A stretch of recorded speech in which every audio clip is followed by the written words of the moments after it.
Hello दोस्तों, नमस्कार। स्वागत है आप सभी लोगों का स्टडी IQ PCS पर। आप जुड़ चुके हैं स्टडी IQ PCS चैनल के साथ। मेरा नाम शुभम सरथालिया है। मैं NCERT इकोनॉमिक्स एक और लेक्चर लेकर के, एक और टॉपिक लेकर के आपके साथ में जुड़ा हूं। जो लोग रेगुलरली इस लेक्चर सीरीज को फॉलो कर रहे हैं वो जानते होंगे कि हम लोग NCERT इकोनॉमी, अर्थव्यवस्था की जो NCERT की बुक्स है उनको चैप्टर वाइज यहां पर डिस्कस कर रहे हैं। जो लोग पहली बार इस चैनल के साथ जुड़े हैं, सबसे पहले चैनल को सब्सक्राइब कर लीजिए। स्टडी IQ PCS यहां पर PCS एग्जाम प्रिपरेशन में आपकी मदद करने के लिए बेहतरीन वीडियो लेक्चर्स मौजूद है। यहां पर एक्सपर्ट फैकल्टी द्वारा आपको PCS एग्जाम प्रिपरेशन के लिए शानदार कंटेंट जो है वो प्रोवाइड कराया जाता है। इन वीडियोस की मदद से आप अपनी प्रिपरेशन को बहुत बेहतर बना पाएंगे। हम डिस्कशन कर रहे हैं इकोनॉमी की, और इकोनॉमी में हमने सबसे पहले जो पोर्शन, जो सोर्स उठाया है वो है NCERT। हमेशा से PCS और UPSC एस्पिरेंट्स के लिए NCERT एक बहुत इंपॉर्टेंट सोर्स रहा है। हमेशा कहा जाता है NCERT पढ़नी है, लेकिन दिक्कत ये आती थी कि NCERTs, अगर हम 6th से 12th की NCERT की बात करें तो बहुत ज़्यादा वास्ट है। NCERTs इंपॉर्टेंट है, बट ऐसा नहीं है कि NCERT के अंदर लिखा हुआ हर शब्द, हर वर्ड इंपॉर्टेंट था। तो इस NCERT में वो चीज़ें जो हमारी अंडरस्टैंडिंग के लिए ज़रूरी थी, क्योंकि हमें सिविल सर्विसेज के एग्जाम में अपीयर होना था, वो हमको पढ़नी थी। तो एक डिस्टिंक्शन करने की जरूरत थी कि क्या इंपॉर्टेंट है एग्जाम के पर्सपेक्टिव से जब बात आती है सिविल सर्विसेज की। तो वही चीज हम यहां पर कर रहे हैं। हमने 9th क्लास की NCERT को डिस्कस करा था, क्योंकि पहली दफा 9th क्लास में हमें NCERT इंट्रोड्यूस की गई थी। हम डिस्कस कर रहे हैं क्लास 10th की NCERT, जिसका नाम है अंडरस्टैंडिंग इकोनॉमिक डेवलपमेंट, आर्थिक विकास को समझना। NCERT 10th class understanding economic development, कुछ इस प्रकार की टेक्स्ट बुक आपने जरूर देखी होगी। यहां पर हम इसके चैप्टर नंबर 3 को डिस्कस कर रहे हैं, जिसका नाम है मनी एंड क्रेडिट। सर, हमने 10th क्लास की NCERT में जो लास्ट चैप्टर डिस्कस करा था वो था सेक्टर्स ऑफ इंडियन इकोनॉमी। यहां पर हमने अलग अलग सेक्टर्स को समझा जो भारत की अर्थव्यवस्था में मौजूद थे। Primary sector, secondary sector, tertiary sector, ये एक मेजर क्लासिफिकेशन थी। उसके अलावा formal sector, informal sector, organised, unorganised sector और पब्लिक सेक्टर और प्राइवेट सेक्टर, ये सब चीजों को हमने डिस्कस करा। जब हम सेक्टर्स ऑफ इंडियन इकोनॉमी को डिस्कस कर रहे थे तो एक चीज हमें क्लियर हो चुकी थी। वो चीज क्या थी कि सभी लोग कुछ ना कुछ काम कर रहे थे। दे वर एम्प्लॉयड वन और द अदर वे। ये जो एम्प्लॉयमेंट उनका था, ये उन्हें इन टर्न क्या दे रहा था? इन रिटर्न उन्हें मिल रही थी सैलरीज या मिल रही थी वेजेस। ये सैलरीज या वेजेस जो है were given in the form of money. तो इस वजह से जो हमारा 3rd चैप्टर रहने वाला है उसका नाम है मनी एंड क्रेडिट। जो काम करने के बाद पैसा मिल रहा था, उस पैसे का कैसे इस्तेमाल करना है, कैसे उसे संभाल कर रखना है, ये हमें समझना था, ये हमें जानना था इस चैप्टर के अंदर। तो मनी और क्रेडिट, मनी तो समझ आ गया, पैसा। क्रेडिट क्या होता है? उधार। तो उधार का कंसेप्ट कहां से आया, ये भी हम यहां पर विस्तार पूर्वक समझेंगे। सर, मनी क्या होती है? सिंपल टर्म्स में मनी क्या है, पैसा क्या है? एक ऐसा माध्यम जिसकी मदद से आप कोई भी चीज को परचेज कर सकते थे। It is known as medium of exchange. Medium of exchange क्या हुआ sir? Sir, medium of exchange की जब बात आई, सुबह से लेकर के शाम तक आप अपनी डेली रूटीन को देखिएगा। डेली सुबह से लेकर शाम तक आपको किन किन चीजों की जरूरत पड़ती है। सुबह उठने से लेकर के रात को सोने तक हमको खाद्य पदार्थ चाहिए, पहनने को कपड़े चाहिए, दूध चाहिए, सब्जी चाहिए। बाहर जाना है तो वहां पर कोई माध्यम, कोई व्हीकल चाहिए, बाहर जाकर के कुछ परचेज करना है। इवन आज तो पानी भी पीना है तो वो हमें परचेज करना होगा। ये सारी की सारी चीजें, ये सारी की सारी हमारी डेली बेसिस पे रिक्वायरमेंट्स थी, हमारी दिनचर्या का हिस्सा बन चुकी थी। इन रिक्वायरमेंट्स को फुलफिल करने का क्या माध्यम था? आपको ये चीजें परचेज करनी थी। एक है ए, एक है बी। ए को लगी प्यास, ए को पानी चाहिए था और पानी बी के पास था। ए ने बी से पानी मांगा, बॉटल, जो बॉटल वाटर है वो मांगा, लेकिन इसके बदले में बी ने ए से मांगी something known as money. Sir, आप दुकान पे जाते हैं, आप जाकर के कहेंगे भैया मुझे बहुत प्यास लगी है, मुझे पानी की बोतल दे दो। वो बोलेगा पैसा दो। आप बोलोगे पैसा नहीं है, क्या वो पानी की बोतल देगा? बहुत हाई प्रोबेबिलिटी है वो नहीं देगा। क्यों? वो कहेगा कि सर यहां पर एक गुड जो है वो एक्सचेंज हो रहा है। ये वाटर बॉटल जो है ये वाटर बॉटल आप मुझसे ले रहे हैं, उसके बदले में आपको मुझे कुछ देना होगा। ये एक्सचेंज तभी होगा जब बीच में एक मीडियम आएगा। वो मीडियम क्या था? वो मीडियम था पैसा, मनी।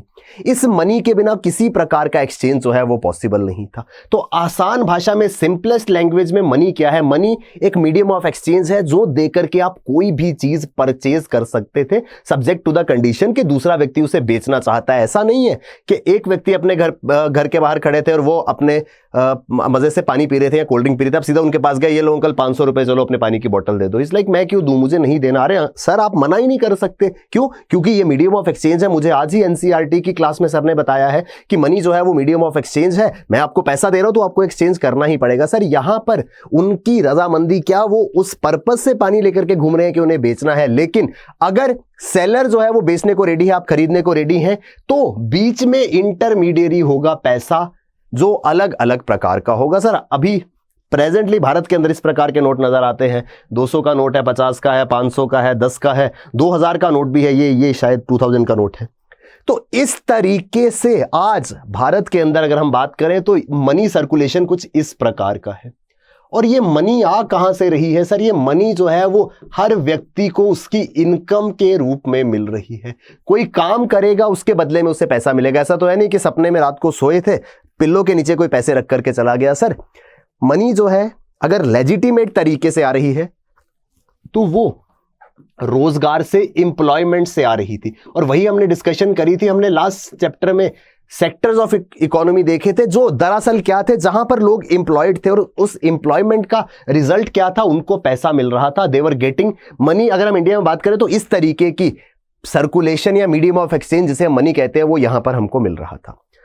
वही एग्जांपल जो मैंने आपको दिया, हमारी हर रोज की ट्रांजैक्शन, सुबह उठने से लेकर के रात को सोने तक हमारी जितनी भी जरूरतें हैं उन्हें पूरा करने के लिए एकमात्र सॉल्यूशन है मनी। सोशल मीडिया पे पोस्ट आते रहते हैं ना कि solution to my 90% of the problems is money. क्यों?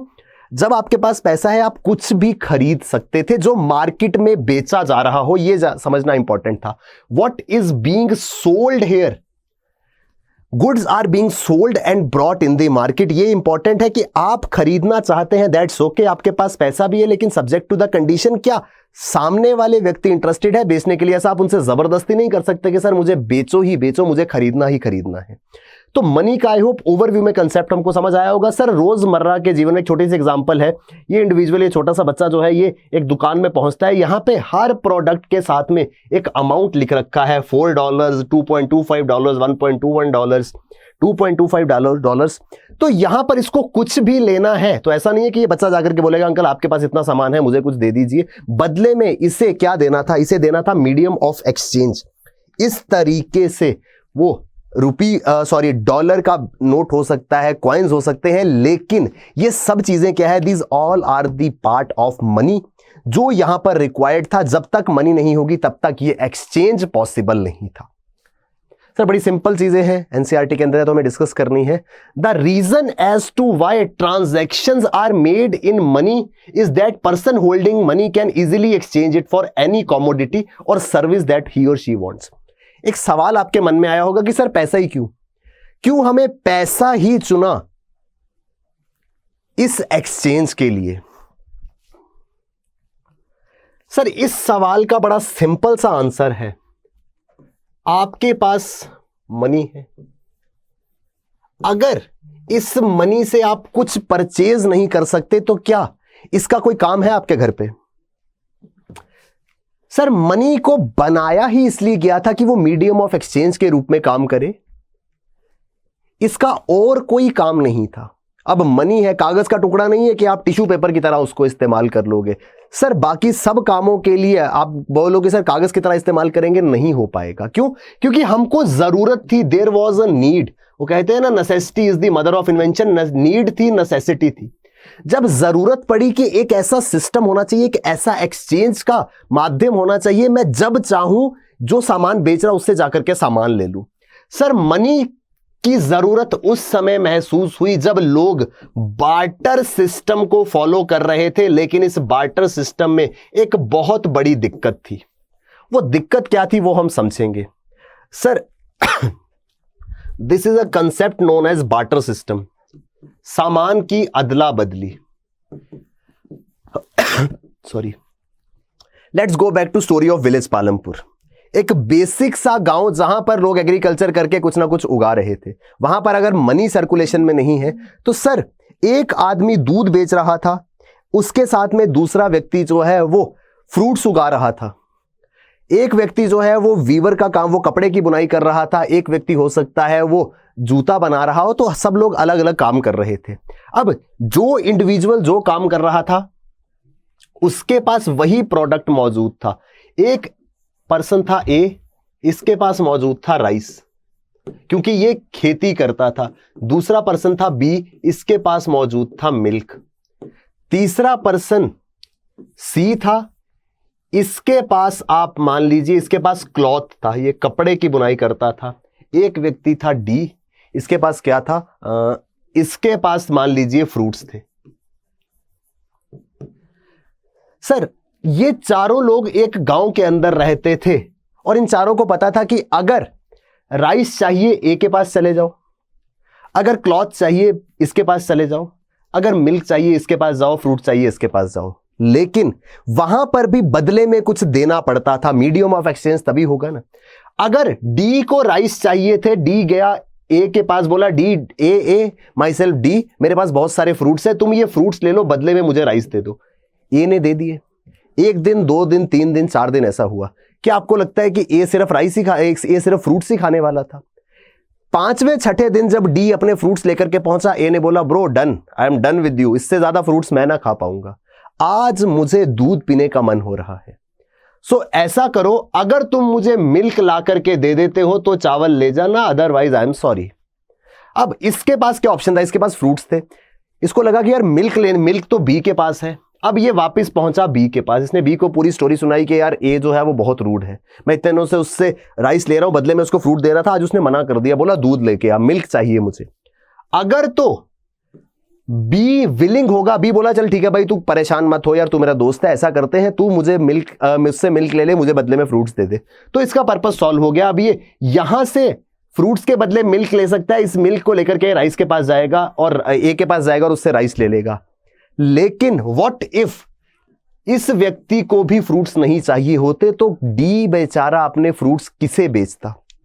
जब तक उसे एक पर्टिकुलर बायर नहीं मिल जाता, एक पर्टिकुलर व्यक्ति नहीं मिल जाता जो उसके फ्रूट्स के बदले उसे ऐसी कमोडिटी दे दे, ऐसा प्रोडक्ट दे दे जो ए पर्सन राइस के बदले एक्सेप्ट कर ले, तब तक चीजें उसके लिए बहुत ज्यादा डिफिकल्ट होने वाली थी। सर जब मनी नहीं थी उस समय यही सिस्टम चलता था जिसे कहा जाता था क्या, बार्टर सिस्टम। आप तस्वीर में देख पा रहे होंगे सर, ये मैडम अपने हाथ में फ्रूट्स लेकर के खड़ी हैं, ये भाई साहब अपने हाथ में बुक्स लेकर के खड़े हैं। इन भाई साहब के पास चिकन है, इनके हाथ में एक अवन है। ये एक दूसरे से कह रहे हैं कि भाई ऐसा करो, तुम फ्रूट ले लो बदले में मुझे बुक्स दे दो, तुम चिकन ले लो बदले में मुझे ये माइक्रोवेव दे दो। हर व्यक्ति कुछ ना कुछ यहां पर सामान एक्सचेंज करने के लिए घूम रहा है। सर जब तक तो a concept known as double coincidence of wants वो हो रहा है, तब तक तो चीजें सामान्य हैं। कोइंसिडेंस क्या होता है? संयोग। सामने से एक व्यक्ति आए, उनके पास एक चीज थी, मान लीजिए उनके पास ब्रेड थी और आपके पास थे राइस। आप एकदम से एक दूसरे से टकराए तो वो आपसे पूछे अरे गुप्ता जी क्या हुआ, बहुत तेजी से जा रहे हैं? तो गुप्ता जी कहने लगे अरे शर्मा जी सुबह सुबह बाजार गया था, लानी ब्रेड थी, गलती से चावल उठा करके ले आया। और गुप्ता जी कहने लगे अरे शर्मा जी मेरे साथ भी ऐसा ही हुआ, मैं चावल लेने गया था, गलती से ब्रेड ले आया, तो वापस जा रहा हूं बाजार में। उन्होंने कहा सर बाजार में वापस क्यों जाना है, हाँ भाई हम अपने घर के बाहर ही हैं, ऐसा कीजिए ये लीजिए चावल और मुझे दे दीजिए ब्रेड, दोनों की प्रॉब्लम सॉल्व। लेकिन सर ये बहुत बड़ा कोइंसिडेंस है कि रेगुलर बेसिस पे आपको वो व्यक्ति अपने सामने मिल जाए जिसको उस चीज की जरूरत है जो आपके पास एक्स्ट्रा है, और बदले में आपको उस चीज की जरूरत है जो उसके पास एक्स्ट्रा है। इसे कहा जाता है क्या, डबल कोइंसिडेंस ऑफ वांट्स, इच्छाओं का दोहरा सहयोग। गुप्ता जी के पास राइस थे, शर्मा जी के पास ब्रेड थी। गुप्ता जी को ब्रेड चाहिए थी, शर्मा जी को राइस चाहिए था, उन्होंने आपस में ब्रेड और राइस को एक्सचेंज कर लिया। ये क्या था, 2 बार कोइंसिडेंस हुआ कि तुम्हारी जरूरत मेरा सरप्लस, मेरी जरूरत तुम्हारा सरप्लस। सर ये सुनने में जितना सिंपल है एक्चुअल लाइफ में उतना ही कॉम्प्लेक्स है। एग्जाम्पल, आप सुबह उठते हैं, संडे का दिन है, मम्मी ने बोला बेटा क्या खाओगे, तुमने कहा मम्मी मैं ब्रेड खाऊंगा और साथ में मैं खाऊंगा ऑमलेट। मम्मी ने बोला ठीक है बेटा, जब तक मैं तैयारी करती हूँ खाना बनाने की, तू भाग के ब्रेड ले आ। आपको पता है सर बड़ा सिंपल सा काम है, जाना है जो नियरेस्ट शॉप है वहां से ब्रेड उठानी है और घर पे आ जाना है। सोचो कंडीशन अगर ऐसी होती, मम्मी कहती है अच्छा ठीक है बेटा ऐसा कर, ये फ्रूट्स हैं, इन फ्रूट्स के बदले ब्रेड लेकर के आ। अब आप पूरा दिन घूमते रहो, शायद आपको ऐसा व्यक्ति ना मिले जिसके पास ब्रेड एक्स्ट्रा हो और उसको फ्रूट्स चाहिए हो। तो सर सिचुएशन कितनी कॉम्प्लेक्स हो जाएगी, क्यों? क्योंकि डबल इंसिडेंस ऑफ वांट्स जो है, इच्छाओं का दोहरा सहयोग बनना बहुत मुश्किल है। सर कोइंसिडेंस रेगुलरली नहीं होते हैं और यहां पर तो डबल कोइंसिडेंस है। पहला कोइंसिडेंस क्या है कि आपको ब्रेड चाहिए थी और उस व्यक्ति के पास ब्रेड एक्स्ट्रा है, सरप्लस है। तो पहला कोइंसिडेंस हो गया कि व्हाट अ कोइंसिडेंस, मुझे ब्रेड चाहिए थी, तुम्हारे पास ब्रेड एक्स्ट्रा है। लेकिन यहां पर दूसरा कोइंसिडेंस यह है कि सर आपके पास जो एक्स्ट्रा है वो उसे चाहिए हो तभी वो आपको ब्रेड देगा, अदरवाइज वो आपको ब्रेड नहीं दे पाएगा। इस पूरी की पूरी सिचुएशन की वजह से एक कंसेप्ट पैदा हुआ जिसका नाम था डबल कोइंसिडेंस ऑफ वांट्स।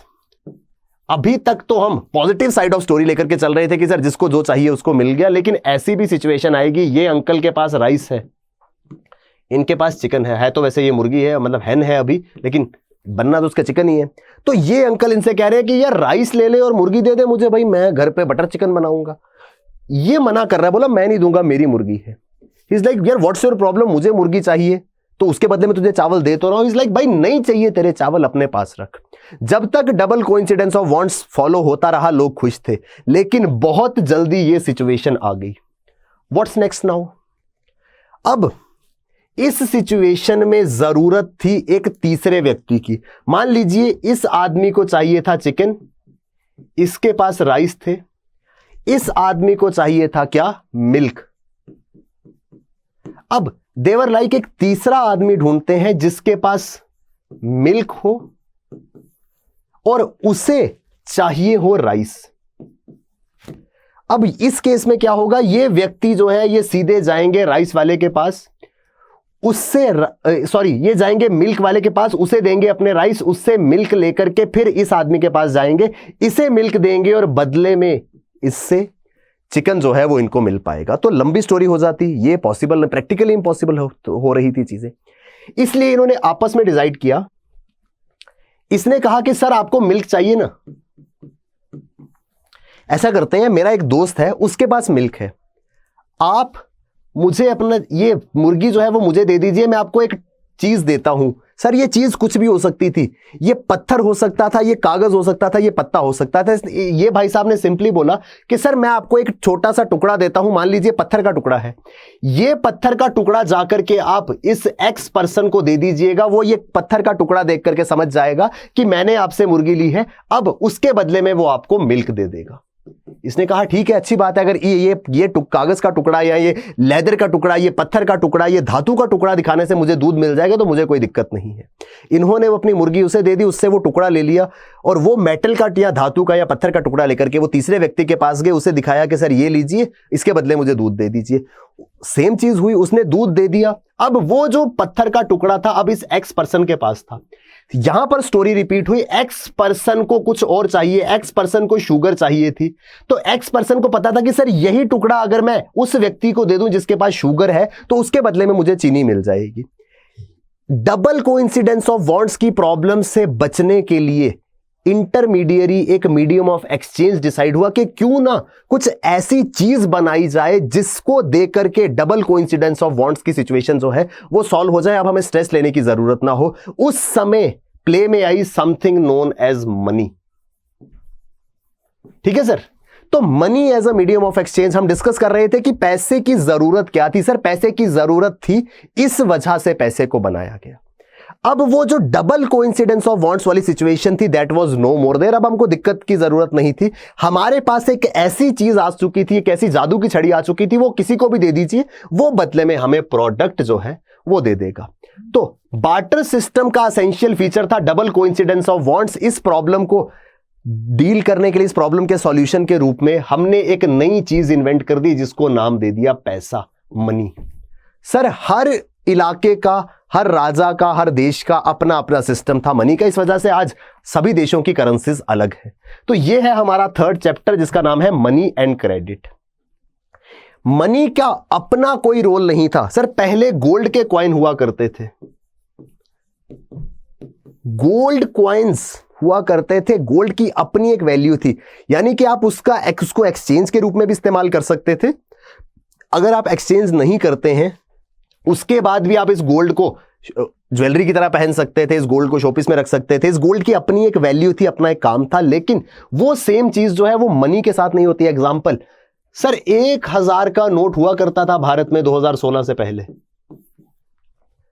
8 नवंबर 2016 देश के अंदर नोटबंदी हो गई। आज भी सभी के घर में एटलीस्ट एक 500 और 1000 का नोट डेफिनेटली होगा। लोगों ने संभाल के रखा है कि यार एकदम से नोट बंद हो गए। हम आने वाली जनरेशंस को दिखाएंगे कि देखो पहले पैसा इस तरीके का हुआ करता था। जैसे ही सरकार ने ये नोट को बंद किया, अब ये नोट यूजलेस हो गया सर। इसका कोई काम नहीं है आपके घर पे। आज की डेट में इस नोट को आप किस काम में ला सकते हैं? इसको काम में लाने का कोई ऑप्शन ही नहीं है, क्योंकि इसका अपना इंडिविजुअल कोई काम था ही नहीं। इसका सिर्फ एकमात्र काम था, ये मीडियम ऑफ एक्सचेंज के रूप में काम करता था। सो इस वजह से मनी जो है, इसके बिना ट्रांजैक्शन पॉसिबल नहीं थी। तो मैंने आपको एग्जांपल दिया कि एक छोटा सा टुकड़ा जिसको देकर के आपको कोई भी चीज मिल जाती थी, वो टुकड़ा कुछ भी हो सकता था। Variety of objects were used as coins. Bharat के अंदर ग्रेन्स और कैटल को भी एक टाइम पे मनी के रूप में यूज किया। दोस्तों, इसको बार्टर सिस्टम के साथ कंफ्यूज नहीं करना है। बार्टर सिस्टम के साथ कंफ्यूज क्यों नहीं करना है? बार्टर सिस्टम में डबल कोइंसिडेंस ऑफ बॉन्ड्स था, यहां पर ऐसा कुछ नहीं था। यहां पर मनी के रूप में क्या यूज होता था? ग्रेन्स। जिसको मिल्क चाहिए, बहुत सारे ग्रेन्स ले लो, दूध ले आओ। जिसको जमीन खरीदनी थी, उसने कैटल, जानवरों का इस्तेमाल करना शुरू किया। जानवर जो है वो मनी की तरह, वेल्थ की तरह इस्तेमाल किए जाते थे कि भाई साहब मुझे ये खेत जो है वो खरीदना है, ये खेत कैसे मैं खरीद सकता हूं? तो दूसरे व्यक्ति ने कहा चलो ठीक है, इस खेत की जो वैल्यू है वो 5 गाय के बराबर होगी, आप अपनी 5 गाय मुझे दे दीजिए, ये खेत ले जाइए। तो बड़ी ट्रांजैक्शंस के लिए वो कैटल जैसी जानवरों, मवेशियों का इस्तेमाल करते थे। छोटी ट्रांजैक्शंस के लिए ग्रेन्स का इस्तेमाल हुआ करता था। वैसे ही ग्रेजुअली अलग अलग चीजों को बतौर एक्सचेंज मीडियम इस्तेमाल किया जाना शुरू हुआ। यहां से कहानी कैटल, ग्रेन्स, यहां से स्टोरी जो है वो शुरू हुई। अनाज लोगों ने इस्तेमाल किया, लोगों ने कैटल्स इस्तेमाल किए, उसके बाद क्वाइंस पे पहुंचे और उसके बाद पेपर मनी पे आ चुके थे। सर पहले कैटल और ग्रेन्स जो हैं वो मीडियम ऑफ एक्सचेंज के रूप में चल जाते थे। क्यों? क्योंकि एग्रेरियन इकोनॉमी थी, लोगों की जरूरतें बहुत कम थी। उनकी जरूरतें क्या थी? या तो पेट भरना है, ज्यादा हुआ, ज्यादा बड़ी चीज लेनी है तो सर मवेशी, घोड़ा ले लीजिए, गाय ले लीजिए, उसके बदले में हमको पैसे जो है वो दे दीजिए। लेकिन ओवर द पीरियड सर, आज सभी लोग रियल एस्टेट परचेज करते हैं, गाड़ी परचेज करते हैं। जाइए किसी शोरूम के ऊपर, बोलिए भैया ये गाड़ी मुझे चाहिए है, क्या वैल्यू है इस गाड़ी की? तो उन्होंने कहा कि सर ये गाड़ी 10 लाख की है। चलो ठीक है सर, मेरे पास गाय है जिनकी एक गाय की वैल्यू जो है वो 1 लाख रुपए है, मैं तुम्हें 10 गाय लाके देता हूं, मुझे ये गाड़ी दे दीजिए। सर आज उनको गाय की जरूरत नहीं है, लेकिन एग्रेरियन इकोनॉमी, गांव के अंदर यही बेसिक रिक्वायरमेंट थी। अगर कोई छोटी सी रिक्वायरमेंट है तो फूड ग्रेन्स मिल जाए, कोई ज्यादा बड़ी रिक्वायरमेंट है तो जानवर जो है वो मीडियम ऑफ एक्सचेंज था। लेकिन इसकी अपनी प्रॉब्लम्स थी। ओवर द पीरियड जब प्रॉब्लम्स डेवलप होनी थी, जैसे मैंने आपको अभी एग्जाम्पल दिया, इस वजह से क्वाइंस और नोट्स की तरफ हम लोग ने जाना शुरू कर दिया। उसके बाद अलग अलग प्रकार से gold coin, silver coin, copper coins, ये सब चीजें जो हैं वो इस्तेमाल होती थी। लेकिन पिछले 1 दशक में, 2 दशकों में ग्रेजुअली ये चीजें भी कम होती चली गई। आज सर हम जो करेंसी यूज करते हैं, अलग अलग प्रकार के, अलग अलग धातुओं के कॉइन्स होते थे। आपने सुना होगा एक राजा आया, उसने धातु के कॉइन बंद करके लेदर के कॉइन चला दिए, किसी ने कॉपर के कॉइन चला दिए, किसी ने गोल्ड के चला दिए, सिल्वर के चला दिए। तो सब अपने अपने हिसाब से चीजों को मैनेज कर रहे थे। लेकिन एक चीज वहां पर कॉमन थी सर, ये सब चीजें जो है वो मीडियम ऑफ एक्सचेंज था, वो अदला बदली का एक माध्यम था। मॉडर्न फॉर्म ऑफ मनी, जो आज पैसा इस्तेमाल होता है, उसमें आते हैं paper notes and coins. Undoubtedly आप सभी के पास आज की डेट में जो पैसा है, चाहे आप भारत में रहते हैं किसी दूसरे देश में रहते हैं, हर जगह मॉडर्न फॉर्म ऑफ मनी जो है वो इस प्रकार की है। ये नोट, वैसे तो ये पुराने नोट है, ये सिक्के, ये नोट, आज यही जो है वो मॉडर्न फॉर्म ऑफ करेंसी है, ये मनी है। तो मनी की शुरुआत क्यों हुई, हमें क्यों जरूरत पड़ी, हमें क्यों लगा कि हमें पैसा चाहिए था, आई होप हमको ये चीजें जो है वो समझ आई होंगी। सर यहां तक कि अगर हमको स्टोरी क्लियर है तो एक सवाल मैं आपसे पूछता हूं, क्या हम लोगों के पास जितना भी पैसा है वो हमारे पास कैश और कॉइन्स की फॉर्म में ही है? नहीं सर, मेजर हिस्सा आज की डेट में हमारी मनी होल्डिंग्स का जितना पैसा हमारे पास है वो कहां पर है? वो एक इंस्टीट्यूशन के अंदर है जिसका नाम है बैंक। यहां से कंसेप्ट शुरू हुआ बैंक का, बैंक से कंसेप्ट आएगा फिर क्रेडिट का। एक इस प्रकार का इंस्टीट्यूशन जहां पर हम अपना पैसा रख सकते थे उसे कहा गया क्या? बैंक। लोगों के पास पैसा आना शुरू हो गया था, लोग कैश की फॉर्म में पैसा रख रहे थे, अर्निंग हो रही थी, लोगों के घरों में पैसा रखा हुआ था। उस समय शायद किसी के दिमाग में आया होगा कि यार लोगों के घरों में ये पैसा खाली पड़ा है, क्यों ना इस पैसे का यूटिलाइजेशन किया जाए। उस समय एक इंस्टीट्यूशन प्ले में आया जिसका नाम था बैंक। सर दो हाउस होल्ड्स थे, एक था हाउस होल्ड ए और एक था household B. Household A के पास पैसा जो है वो सरप्लस में था, ठीक है जी, और हाउस होल्ड बी के पास जरूरत से कम पैसा था, डेफिसिट था यहां पर पैसे का, जरूरत थी। सरप्लस क्या है? जरूरत से ज्यादा पैसा है, बी जो है वो डेफिसिट है, उसके पास जरूरत से कम पैसा है। अगर ये सरप्लस इसको मिल जाता तो ए की जरूरतें पूरी हो जाती, ए हैप्पी हो जाता। उस समय एक इंस्टीट्यूशन ने रोल प्ले किया जिसका नाम बैंक था, वो इनके बीच में इंटरमीडियरी बना। बैंक गया पहले सरप्लस के पास, ए के पास गया, ए को बोला कि मिस्टर ए आपके पास बहुत सारा पैसा है, ये सारा पैसा आप यूज नहीं करते, आपने अंदर अलमारी में, दीवार के अंदर चुनवा के, छत के अंदर छुपा के, बाथरूम के पीछे सब जगह छुपा के रखा है। वो पैसा अगर आप मुझे दे दें तो उससे ना एक बी नाम का आदमी है जिसको पैसे की जरूरत है, सर आपका वो पैसा आपके काम नहीं आ रहा है, वो एक जगह बस अलमारी के अंदर बंद पड़ा है, लेकिन अगर वही पैसा हम बी को दे दें तो बी का अभी जरूरत जो है वो पूरी हो जाएगी, वो पैसा हम आपको वापस रिटर्न कर देंगे। बी जो है वो थोड़े समय में पैसा आपका धीरे धीरे वापस कर देगा। अब यहां पर ए को नुकसान तो कोई नहीं था उस चीज का, इस बात की गारंटी बैंक ने ले ली कि सर आपका पूरा का पूरा पैसा आपको वापस मिल जाएगा, लेकिन फिर भी ए वाज लाइक ठीक है, लेकिन फिर भी मैं क्यों करूं, जाओ नहीं करता। अब बैंक के पास एक नई स्कीम आई, बैंक ने कहा कि सर आपके पास मान लीजिए एक्स्ट्रा में 1 लाख रुपया पड़ा है, तो मिस्टर ए आप अगले 5 साल के लिए मुझे ये 1 लाख रुपए दे दीजिए, मैं आपको 1,10,000 रुपए वापस करूंगा। पहले सिचुएशन में ए के पास कोई रीजन नहीं था कि यार ठीक है मेरे पास एक्स्ट्रा पैसा है, मेरी प्रॉब्लम है, उसके पास पैसा नहीं है, वो उसकी प्रॉब्लम है, मैं अपना पैसा उसको क्यों दूं, इवन तो वो मुझे रिटर्न कर देगा फिर भी मैं क्यों दूं। लेकिन अब बैंक ने एक बहुत अच्छा ऑफर दे दिया, बैंक ने बोला सर स्कीम है हमारे पास, आप 1 लाख रुपया मुझे दो और 5 साल बाद मैं आपको 1,10,000 रुपए वापस कर दूंगा। अब ए को समझ आई कि यार ठीक है 5 साल में 10,000 को तो फायदा हो ही रहा है, ठीक है मिस्टर बैंक ये पैसा आप लेके जा सकते हैं। अब साइमल्टेनियसली बैंक जाता है बी के पास, बैंक बी से कहता है कि बी ऐसा है कि मुझे पता है तेरी हालत खराब है, you need money. Bank B ने बोला भैया मुझे बहुत जरूरत है पैसे की, थोड़े समय में मेरे पैसे आ जाएंगे, मैं सारा का सारा पैसा वापस कर दूंगा, लेकिन अभी मुझे बहुत जरूरत है। बैंक ने बोला कि भाई बात ऐसी है, मैं तुझे आज 1 लाख रुपया देता हूं, ये तू मुझे 5 साल बाद वापस करना, लेकिन 5 साल बाद तू मुझे वापस करेगा 1,20,000 रुपए। सर अब बी जो है उसको बहुत जरूरत थी और वो जानता था कि उसके पास फ्यूचर में पैसे आ जाएंगे, लेकिन आज उसके पास पैसे नहीं है। बी मान गया कि कोई टेंशन नहीं है, 5 साल के बाद मैं डेफिनेटली तेरे को 1,20,000 रुपए दे दूंगा, बस आज मुझे 1 लाख रुपए दे दे। अब बैंक ने क्या किया, ये पैसा किसका था, ये पैसा था सरप्लस ए का, वो 1 लाख रुपया। अब ट्रांजैक्शन कितने की हो रही है, ट्रांजैक्शन हो रही है 1 2 3 4 5, 1 लाख की ट्रांजैक्शन हो रही है, ये यहां से 1 लाख रुपया यहां पहुंच गया, ठीक है जी। ए ने अपना पैसा बैंक को दे दिया, बैंक ने वो पैसा बी को दे दिया, बी खुश। 5 साल के बाद क्या हुआ, बैंक ने बी को फिर से बोला कि बी भैया 5 साल हो चुके हैं, अब मुझे मेरा पैसा वापस कर दो। बी ने कहा बिल्कुल सर, ये लीजिए आप 1,20,000 रुपए। साइमल्टेनियसली ए जो है वो बैंक के पास पहुंचा कि बैंक 5 साल हो चुके हैं, तुमने प्रॉमिस किया था, दो मुझे मेरा 1,10,000 रुपए। बैंक ने बोला हाँ सर आपका पैसा तैयार है, ये बैग में डाल के रखा है, आप अभी ले सकते हैं। जब दोनों के बीच में डिफरेंस निकाला, इसको 1,10,000 देने के बाद बैंक के पास एक्स्ट्रा 10,000 रुपए बच चुके थे जो बैंक ने इस बी से कमाए थे। इसको कहा गया क्या? इंटरेस्ट। और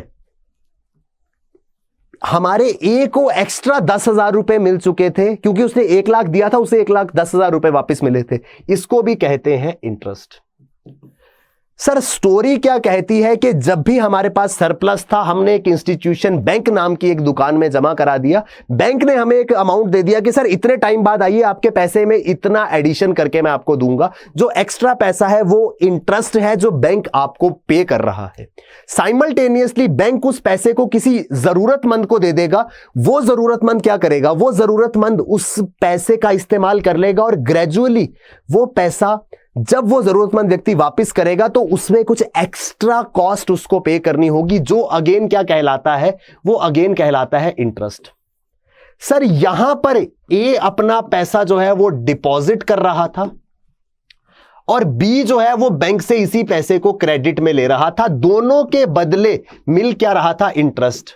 लेकिन एक छोटा सा डिफरेंस था। सर छोटा सा डिफरेंस क्या था? डिपॉजिटर, क्रेडिटर और बीच में बैंक।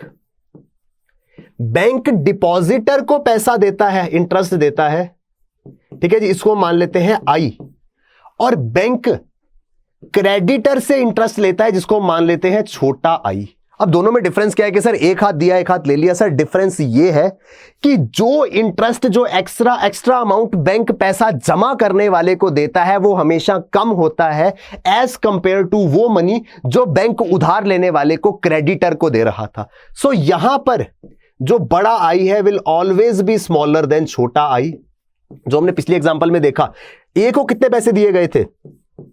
1,10,000, लेकिन बी से लिए कितने गए थे? 1,20,000। तो 1,20,000 जो है वो अनडाउटेडली 1,10,000 से ज्यादा है।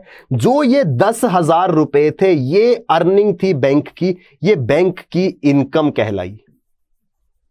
ठीक है सर। तो इस तरीके से मनी से क्रेडिट का कंसेप्ट पैदा हो चुका था जो हमारे 3rd चैप्टर का नाम है मनी एंड क्रेडिट।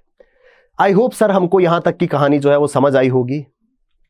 अब ये कहानी शुरू कैसे हुई? ये सरप्लस का कंसेप्ट कैसे आया? सब लोग काम कर रहे थे, उन्हें कुछ पैसा मिल रहा था। बहुत सारे लोग ऐसे होंगे जिन्हें सिर्फ इतना ही पैसा मिलता है जिससे उनकी जरूरत पूरी हो सके, लेकिन उसके साथ बहुत सारे लोग ऐसे भी थे जिन्हें जरूरत से काफी ज्यादा पैसा मिलता था। तो लोगों को अपनी रोजमर्रा की जरूरत के लिए थोड़े से पैसे की जरूरत थी, बाकी पैसा वो घर पे रख देते थे। यहां पर जो वर्कर्स हैं उन्हें महीने की अपनी सैलरी मिलती थी, हर महीने के एंड में उन्हें कुछ एक्स्ट्रा कैश जो है वो मिल जाता था। अब ऐसा तो है नहीं सर, बहुत रेयर ऐसा होगा कि किसी की मंथली इनकम जो है वो 10,000 है और वो बोले कि मैं 10,000 का 10,000 टोटल स्पेंड कर देता हूं। थोड़ा बहुत हर इंडिविजुअल बचाने की कोशिश करता है। ये बचा हुआ पैसा जो है, दो ऑप्शंस थे, या तो घर पे रख लेते, तो घर पे तो उसमें कुछ एडिशन नहीं होना था। हाँ ठीक है, 2,000 रुपए घर पे एक्स्ट्रा रख लेते, वो 2,000 ही रहने थे। लेकिन अगर यही 2,000 बैंक में डालोगे तो बैंक वही स्कीम बताएगा कि मैं आपके पैसे को किसी दूसरी जगह इन्वेस्ट करके इस 2,000 पे हो सकता है आपको 2,200 रुपए वापस कर दूं। तो बेशक फायदा 200 का है, लेकिन फायदा तो फायदा है। तो जब लोगों के पास पैसा आना शुरू हुआ, उन्होंने अपनी जरूरत पूरी करके जो एक्स्ट्रा पैसा बचा उसको बैंक में डाल दिया। उन्होंने ये पैसा बैंक में डिपॉजिट कर दिया अपने नाम पे, एक अकाउंट, एक खाता खोलकर। सर अकाउंट या खाता सिर्फ बैंक में नहीं होता है, राशन की दुकान पे भी होता है। खाता क्या है कि सर मैं जो भी काम करूंगा वो इस चीज में लिख दिया जाएगा। किराने की दुकान पे आप साबुन लेने गए, तेल लेने गए, कहा खाते में लिख लो। उन्होंने आपके नाम पे एक रजिस्टर लगा रखा है, उसमें लिख दिया कि आज ये व्यक्ति ये सामान लेकर के गया। तो आपके नाम पर बैंक ने नोट कर दिया कि मिस्टर एक्स जो है वो आज 10,000 रुपए जमा करा करके गए हैं। बैंक डिपॉजिट्स को एक्सेप्ट करता है, जो लोग पैसा जमा कराने आते हैं बैंक खुशी से उसे स्वीकार करता है और बदले में उन लोगों को कुछ एक्स्ट्रा पैसा देता था जो इंटरेस्ट कहलाता था उस डिपॉजिट पे। ठीक है सर। अब सवाल यह था कि बैंक ऐसा क्यों करता था, वो मैंने आपको बता दिया। बैंक करता था because of something known as credit. क्योंकि इस ही पैसे को बैंक उधार में देने वाला था और वहां से बैंक इंटरेस्ट अर्न करने वाला था। तो ये कंसेप्ट जो है ये कहलाया मनी एंड क्रेडिट का कंसेप्ट। सर उसके बाद यहां तक आई होप हमको मनी कहां से आई, मनी के बाद बैंक क्यों आया और क्रेडिट क्या था, यह चीज समझ में आ गई होगी। जब मनी एंड बैंकिंग को हम समझते हैं तो एक कंसेप्ट और आता है जिसका नाम है चेक। चेक आपने सुना होगा सर, बहुत सिंपल सा कंसेप्ट है। वो कागज का टुकड़ा जिसकी मदद से बैंक से आप पैसा निकाल सकते थे वो चेक कहलाता था।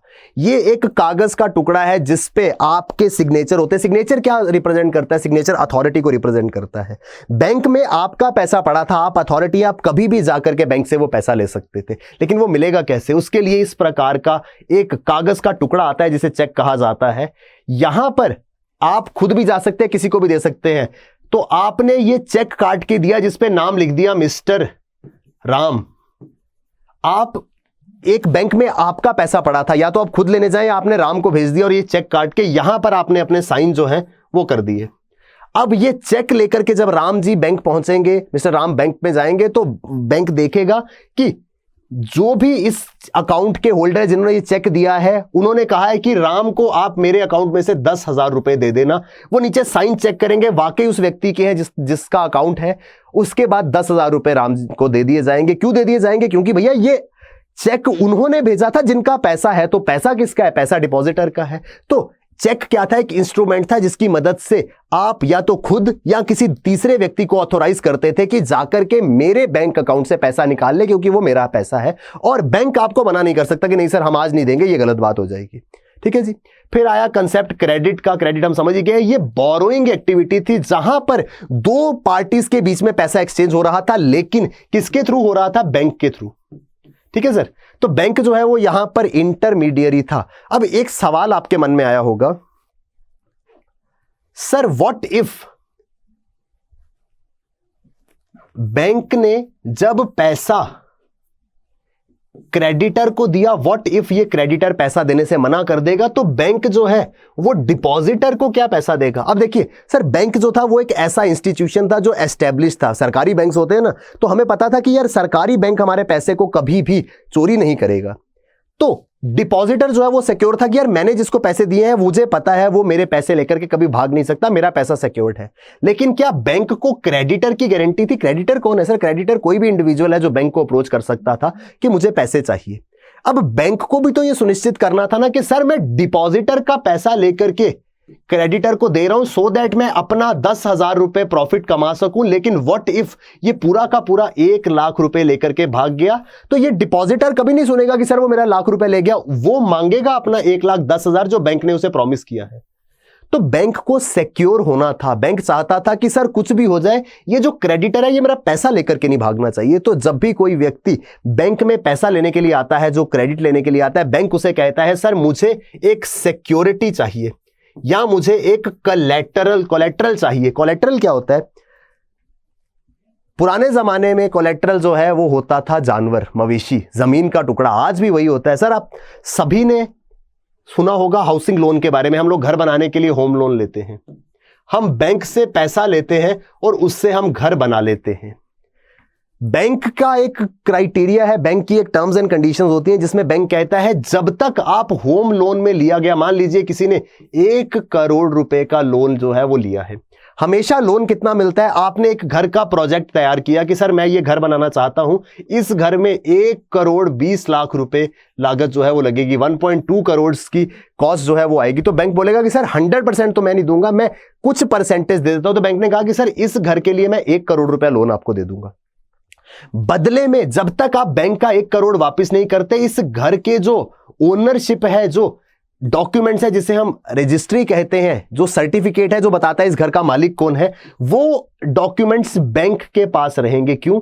बैंक अपने पास एक सिक्योरिटी रखता है कि अगर ये व्यक्ति कल को मेरा 1 करोड़ रुपया वापस नहीं करता तो इसके घर के कागज मेरे पास है, मैं इस घर को बेच करके पैसा जो है वो अपना रिकवर कर लूंगा। घर की वैल्यू कितनी है? आज की डेट में 120 करोड़, 1.2 करोड़ है, 1 करोड़ 20 लाख है।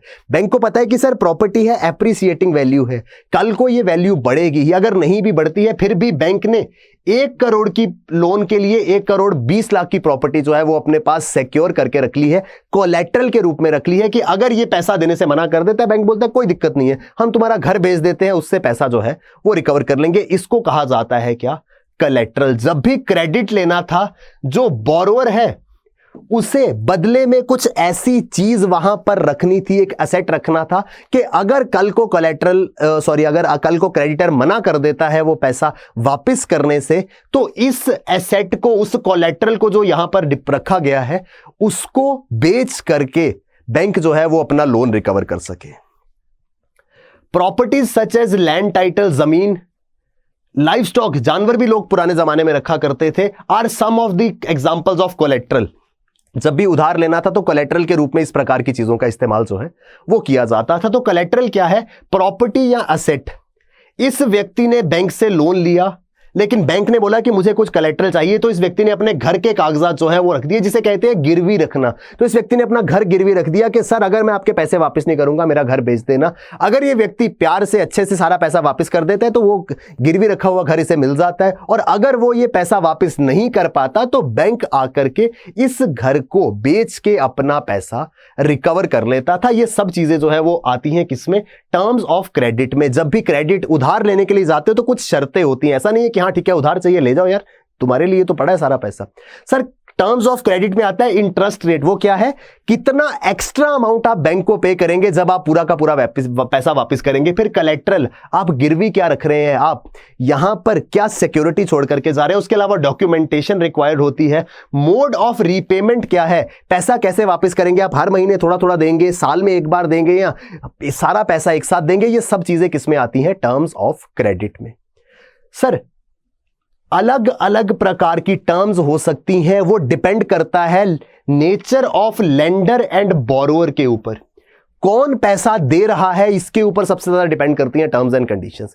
जब लेंडर जो है वो बैंक है तो वो बेयर मिनिमम डॉक्यूमेंटेशन के साथ में आपको पैसा दे देगा, बस उसे अपनी सिक्योरिटी जो है वो चाहिए है। सर जब बात आती है टाइप्स ऑफ लेंडर्स की, कितने प्रकार के लोग हैं जो पैसा देते हैं, तो मुख्य तौर पर आते हैं फॉर्मल सोर्सेज और informal sources. Sir formal sources में आ गए कौन? बैंक्स। हमने बैंक की बात करी कि बैंक जो है वो लोगों को पैसा मुहैया कराते हैं, ये फॉर्मल सोर्सेज है, वो हमने समझा क्यों कराते हैं, बैंक को उसमें फायदा होता है, बैंक एक एस्टेब्लिश्ड इंस्टीट्यूशन है, लोग ट्रस्ट करते हैं। लेकिन उसके अलावा इनफॉर्मल सोर्सेज भी है। ये इनफॉर्मल सोर्स हमने जरूर देखे होंगे बॉलीवुड की मूवीज में। पुरानी बॉलीवुड की मूवीज में गांव में एक लाला जी हुआ करते थे, जिसको जरूरत थी वो लाला जी के पास उधार लेने जाता था, बदले में लाला जी उससे इतना इंटरेस्ट चार्ज करते थे, इतना उन्हें दुखी करते थे कि कोई हिसाब नहीं जिसका। तो फॉर्मल और इनफॉर्मल सोर्सेज थे। सर फॉर्मल सेक्टर वो है, भारत के अंदर अगर हम फॉर्मल सेक्टर की बात करें तो ये सुपरवाइज किया जाता है, एक अथॉरिटी बैठी है जो ये सुनिश्चित करती है कि किसी के साथ कोई गलत चीज तो नहीं हो रही। भारत के केस में वो सुपरवाइजर कौन है? वो है भारत का केंद्रीय bank, reserve bank of India. हर देश में एक सेंट्रल बैंक होता है, गवर्नमेंट होती है जो ये सुनिश्चित करती है कि कोई गलत तरीके से उधार लेने वाले को नुकसान तो नहीं पहुंचा रहा। जहां पर चीजों को सुपरवाइज किया जाता है किसी सेंट्रल अथॉरिटी के द्वारा, वो सेंट्रल बैंक हो सकता है उस देश का या सरकार हो सकती है, यहां से लिए जाने वाला क्रेडिट उधार जो है वो फॉर्मल सेक्टर लेंडिंग कहलाता है। यहां पर टर्म्स एंड कंडीशंस होंगी और उतनी ही टर्म्स एंड कंडीशंस होंगी, उसमें एक्स्ट्रा कुछ नहीं होगा। अगर डिसाइड हो गया कि आप पूरे के पूरे टर्म में 10,000 रुपए का इंटरेस्ट भरेंगे तो वो 10 से 11 नहीं होगा, क्योंकि फॉर्मल सेक्टर है, आप अथॉरिटी को अप्रोच कर सकते हैं कि सर देखिए मेरे साथ गलत किया जा रहा है। लेकिन फिर आते हैं इनफॉर्मल सेक्टर वाले, यहां पर आते हैं साहूकार, money lenders, employers, relatives and friends. Sir अब रिलेटिव एंड फ्रेंड्स के केस में तो ये होता है कि बेशक वो इनफॉर्मल सेक्टर के हैं, लेकिन वो बहुत सारे केसेस में हमसे इंटरेस्ट चार्ज नहीं करते हैं। कभी घर में जरूरत पड़ी होगी तो पापा ने मामा को, चाचा को कभी उधार दिया भी होगा और उनसे उधार लिया भी होगा। ठीक है जी। तो फैमिली में, फ्रेंड्स में क्या होता है, हम जितना पैसा उधार देते हैं उतना ही कोई इंटरेस्ट पे नहीं करते। लेकिन फॉर्मल इनफॉर्मल सेक्टर में मनी लेंडर और ट्रेडर्स भी होते हैं। एक मूवी है बॉलीवुड की सर, उसमें ना इस पूरे के पूरे सिस्टम को बहुत अच्छे से समझाया गया है। वहां पर एक साहूकार होता है, एक मनी लेंडर होता, वो लोगों को पैसा उधार देता। एक व्यक्ति उसे अप्रोच करते कि साहब मुझे 500 रुपए उधार चाहिए। ठीक है जी, सर मुझे 500 रुपए उधार चाहिए। वो कहते हैं ठीक है मिल जाएगा, लेकिन मनी लेंडर कहता है कि सर मैं हर महीने का 10% इंटरेस्ट जो है वो चार्ज करूंगा, यानी कि हर एक फर्स्ट मंथ कितना इंटरेस्ट हो गया? 50 रुपए। हर महीने में टोटल अमाउंट का 10% 50 रुपए। ये बॉलीवुड मूवी है, उसका सीन है। उस व्यक्ति से पूछा जाता है कि ठीक है तुम 500 रुपए ले लो, ये बताओ कब लौटाओगे? उसने कहा मैं 6 महीने में लौटाऊंगा। तो 1 2 3 4 5 और 6, हर महीने का 50 रुपए। 6 महीने का कितना हो गया सर? इसको टोटल कर लीजिए। 50 100 150 200 250 300। 6 महीने में इस 500 रुपए पे इंटरेस्ट हो गया 300 रुपए। ठीक है, पहले तो इंटरेस्ट बहुत ज्यादा है, लेकिन चलो ठीक है, वो टर्म्स एंड कंडीशन उनकी डिसाइडेड थी। उस व्यक्ति को जरूरत थी, उसने कहा ठीक है साहब, मैं आपको 6 महीने बाद 500 लेकर के 800 रुपए लौटा दूंगा। ये बॉलीवुड मूवी में ऐसा हुआ था, जो दिखाया एक्चुअल में ये एक समय पे रियलिटीज हुआ करती थी। जो मनी लेंडर्स थे वो लोगों को इस तरीके से एक्सप्लॉइट करते थे। अब मनी लेंडर ने एक कंडीशन और लगा दी। उसने कहा कि मैं जो पैसा दे रहा हूं इसमें मैं इंटरेस्ट अपना पहले ही कट कर लूंगा। इंटरेस्ट कितना बना था? 300 रुपए। उसने क्या किया? उसने 500 रुपए में से 300 रुपए पहले माइनस कर दिए, बचे कितने? 200 रुपए। अब मनी लेंडर ने बोला कि तुमने 500 रुपए का लोन मांगा था, इंटरेस्ट काट के वो बनता है 200 रुपए, ये लो कैश में 200 रुपए, 6 महीने बाद आके मुझे 500 रुपए लौटा जाना। क्या ये एक्सप्लॉयटेशन नहीं है? सर आप 200 रुपए दे रहे हैं और उससे 500 रुपए वसूल कर रहे हैं। आपने आज 500 दे दिए, 6 महीने के बाद आप 800 लेते हैं, वो समझ आता है। लेकिन ये सारी की सारी चीजें सुनने में आपको लग रहा होगा कि सर मूवी में बताया सच थोड़ी होगा। एक्चुअल में जो लोग इनफॉर्मल सेक्टर से लेंडिंग करते हैं, जो उधार लेते हैं, उनको ये चीजें फेस करनी पड़ती हैं। सर ये देखिए, गरीब से पति पत्नी है, वो साहूकार से पैसे मांग रहे हैं किस तरीके से। तो इनफॉर्मल सोर्सेज जो है वो इस तरीके से लोगों को एक्सप्लॉइट करते थे। यहां पर प्रॉब्लम ये थी कि इसकी सुपरविजन के लिए कोई भी अथॉरिटी, फॉर्मल सेक्टर में सेंट्रल बैंक था, आरबीआई था, सरकार थी, लेकिन इनफॉर्मल सेक्टर में कोई भी सुपरविजन नहीं है। बहुत बार रिश्तेदारों में, दोस्तों में ऐसा होता है, एक दोस्त ने दूसरे से पैसा उधार लिया, कभी वापस ही नहीं किया, दोनों में आपस में लड़ाई हो गई, लेकिन वो किसी को अप्रोच नहीं कर सकता कि ये मेरे पैसे जो है वो नहीं दे रहा। तो ये इनफॉर्मल सेक्टर था। They can charge what ever interest they want. वो कुछ भी, इनफॉर्मल सेक्टर लेंडिंग में वो कुछ भी इंटरेस्ट चार्ज कर सकते हैं, जो हमने इस एग्जांपल में देखा। कोई भी उनको रोकने वाला नहीं है कि तुम गलत तरीके से लोगों को परेशान करके, एक्सप्लॉइट करके पैसा वसूल कर रहे हो। ऐसी सिचुएशन में दोस्तों कुछ लोग ऐसे थे जिनको बैंक से पैसा नहीं मिल पाता था और इनफॉर्मल सेक्टर से वो लेना नहीं चाहते थे। क्यों? उन्हें मालूम था कि इनफॉर्मल सेक्टर से लेंगे तो एक्सप्लॉइट हो जाएंगे। बैंक जो है वो पैसा देने को तैयार नहीं था। ऐसे में एक तीसरा इंटरमीडिएरी आया जिसका नाम था self help group. Self help group क्या होता है? बहुत सिंपल सा एग्जांपल है। सर हम 10 लोग हैं, we are a group of 10 people. ये 10 लोग आपस में बहुत अच्छे से रहते हैं, हमने एक दूसरे की मदद करने का फैसला जो है वो किया है। इसमें से एक व्यक्ति को अचानक 10,000 की जरूरत पड़ जाती है। अब उसके पास ये 10 लोग हैं अपने आप को मिलाकर के। वो क्या करता है, इन लोगों के अपने अलावा 9 लोगों के पास जाता है, उनसे कहता है कि सर मुझे पैसों की जरूरत है, मुझे टोटल 10,000 चाहिए, 1,000 मेरे पास है, बाकी आप मदद कर दीजिए। 10 लोगों में एक वो खुद था, उसने अपना 1,000 डाला, बाकी 9 लोगों ने उसे 9,000 रुपए दिए, टोटल 10,000 हो गया। थोड़े समय के बाद जब उसके पास पैसे आए, उसने इन 10 लोगों को इनके पैसे जो है वो वापस कर दिए। ऐसा एक के साथ नहीं, सभी मेंबर्स कभी ना कभी जरूरत पड़ने पर आपस में एक दूसरे की मदद करते हैं। आज तुम मेरी मदद करो, कल मैं तुम्हारी करूंगा। हम आपस में एक दूसरे की मदद कर रहे थे। वी वर हेल्पिंग आवरसेल्व्स, हम अपनी आप की मदद कर रहे थे, जिस वजह से इस तरीके के लेंडिंग मेथड को नाम दिया गया क्या? इसको नाम दिया गया सेल्फ हेल्प ग्रुप्स। 15 लोग 20 लोग मिलकर के कुछ पैसा हर महीने जमा करते हैं, जिसे जरूरत होती है उसे दे दी जाती है। मम्मी किट्टी डालती है, वो भी यही चीज है। किट्टी में क्या होता है, 5-10 महिलाएं, मम्मी की फ्रेंड सब मिलकर के हर महीने कुछ पैसा जमा करती हैं। हर महीने वो पैसा किसी एक को दे दिया जाता है, अगले महीने किसी दूसरे को, तीसरे को। इस तरीके से आपस में हर महीने जो है वो छोटा छोटा अमाउंट जमा करती हैं, लेकिन एक को वो सारा टोटल अमाउंट दे दिया जाता है। ये एग्जांपल होती है सेल्फ हेल्प ग्रुप्स की। ये नेबरहुड्स में आपस में लोग जो है वो रेगुलरली सेव करते हैं। ये सेविंग जो है they can be as small as 25 से 100 रुपए। लोग 20 रुपए 25 रुपए महीना डेली बेसिस पे सेव करते हैं, लेकिन जब बहुत सारे लोग मिलकर के सेव कर रहे हैं, एक आदमी सेव करता है 25 रुपए, बहुत कम लगता है, लेकिन जब 100 आदमी 25 रुपए सेव करेंगे तो महीने का 2,500 होता है। तो जब पे करना है तो मुझे महीने में 25 रुपए पे करने हैं, लेकिन मुझे जब मिलेगा वन टाइम तो वो 2500 रुपए मिलेगा।